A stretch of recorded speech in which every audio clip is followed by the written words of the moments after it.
I got this really interesting question on LinkedIn yesterday, and that is you have a chapter in your book, The Freelancer's Mindset, called Should You Find a Niche, in which you majorly talk about not finding a niche. But has there ever been a time where you felt if you were in a niche, it would have been better? Thank you for this question. And the reason I picked this, despite saying the opposite in my book, is because let me be very honest, there have been one or two times when I felt maybe having a niche should have been better.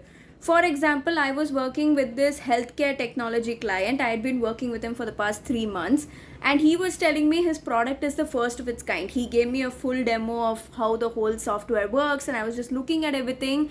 And I had drafted the entire content saying this is a state of the art, first of its kind software.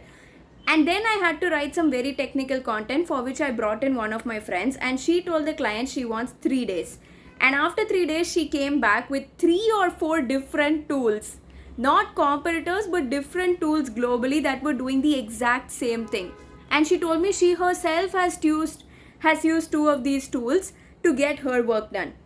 See, this is where having a niche and expertise in one particular thing helps, because I can only take what the client is telling me. I can do research of my own, but no matter how deep I research, only if I have been in the field and swum in that field and drunk it every day of my life, I would know all of these things. So yes, this was one instance where I felt had I niched down in healthcare or technology, it would have been better.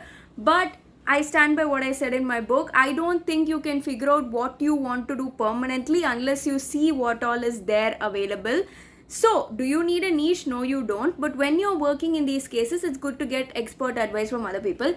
Maybe if I were to go back in time, rather than working for 3 months on the content, I would have approached that friend right at the beginning and then started more.